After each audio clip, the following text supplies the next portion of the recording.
HSC 25 ব্যাচের result কিন্তু হয়ে গেছে, তোমরা জানো।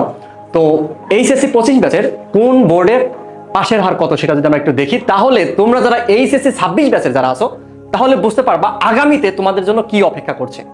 তো দেখো, আমাদের ঢাকা বোর্ডে পাস করছে 64%। নর্মালি ঢাকা বোর্ডে পাস করে তোমার 70, 72 বা 74%। তো এটা মোটামুটি ঠিক আছে যে একটু কমছে। এবং সিলেট বোর্ডে আইসা দেখো, সিলেট বোর্ডে পাস করছে কত পার্সেন্ট? 51%। মানে 51% পাস, মানে এ প্লাস কথা বলতেছি না, পাশের কথা বলতেছি, শুধু পাস। 51% পাস, তার মানে 49% কি ফেল। বুঝতে পারছো? তারপরে দেখো রাজশাহী বোর্ড, রাজশাহী বোর্ডে তোমার কি, যেখানে তোমার সর্বোচ্চ পরিমাণ পাস করে 78% বা 76%, অনেক সময় 80%, সেখানে কি 59% পাস করছে। বরিশাল বোর্ডে 62% পাস। কুমিল্লা বোর্ড, ভাই এটা তো সেরা। কুমিল্লা বোর্ড, কুমিল্লা বোর্ড দেখো 48% পাস। তাহলে ফেল কত পার্সেন্ট বলো তো? ফেল প্রায় তোমার কত বলো তো? 52%, একটু কম, 52% প্রায়। তো দেখো, মানে তোমার পাশের থেকে ফেলের সংখ্যা বেশি, সেই বোর্ডের নাম কি বলো তো? কুমিল্লা বোর্ড।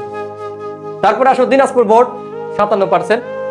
চিটাগাং বোর্ড, এটাও দেখো, চিটাগাং বোর্ড কি করছে? 52% পাস, 48% কি ফেল।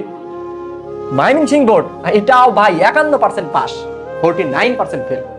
তারপর আসো যশোর বোর্ড, যশোর বোর্ডে অসংখ্য শিক্ষার্থী যারা এ প্লাস পাওয়ার স্বপ্ন দেখছে, তারা কি করছে? ফেল করছে। বুঝছো? তাহলে আমার পাস 50%, ফেল কি? তাহলে 50%। তাহলে দেখো, এই যে 5টা বোর্ড, এই যে 5টা বোর্ড, তোমার কোন কোন বোর্ড? কুমিল্লা বোর্ড, তারপরে কি Chittagong board, Mymensingh board, Jessore board, তারপরে কি বলো? সিলেট বোর্ড, মাদ্রাসা বোর্ড, টেকনিক্যাল বোর্ড, মোটামুটি ঠিক আছে। এই 5টা বোর্ডে ভাই, 5টা বোর্ডে তোমার পাশের হার কত? মাত্র 50%। ভাই আমি কিন্তু এ প্লাস পাওয়ার কথা বলতেছি না, এবং আমি কিন্তু কি বলতো তোমাদের সাথে জোকস করতেছি না, এটা সিরিয়াস ব্যাপার। তো এইচএসসি 26 ব্যাচে তোমরা যারা আছো, গত বছর তোমরা জানো 24 ব্যাচে 1.5 লাখ শিক্ষার্থী এ প্লাস পাইছিল, আর এবার পাইছে মাত্র 69,000 কি বলতো? 69,000 তোমার 63 জন। ঠিক আছে, 69,000 কত? হ্যাঁ, 69,063 জন তোমার কি বলতো? এ প্লাস পাইছে। বুঝছো? তাহলে মানে বুঝতে পারতেছো যে অর্ধেকে নেমে আসছে। তো 26 ব্যাচে এটা আরো অর্ধেকে নেমে আসবে, হয়তো বা 40-50,000 এ প্লাস পাবে। পাশের হার কি হবে এটা তোমাদের উপর নির্ভর করতেছে। তো তোমরা যদি এখন থেকে সিরিয়াস না হও, তো 25 ব্যাচকে যেই বাসটা দিয়েছে তোমাদেরকে দেওয়া হবে কি বলতো? এই যে দেখতেই পাচ্ছ, আমি আর মুখ দিয়ে বললাম না, এখানে কোনটি সহ আছে।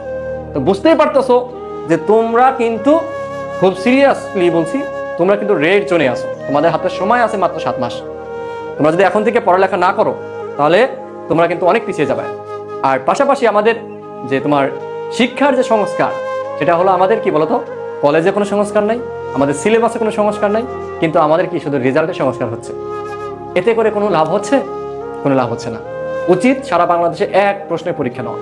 পাশাপাশি 26 ব্যাচের জন্য যেই ধরনের আমাদের আগে প্রশ্ন প্যাটার্ন আসছে, বা ভবিষ্যতে যেই প্রশ্ন প্যাটার্নের পরীক্ষা হতে পারে, সেটা এখনই ডিক্লেয়ার করে দেওয়া।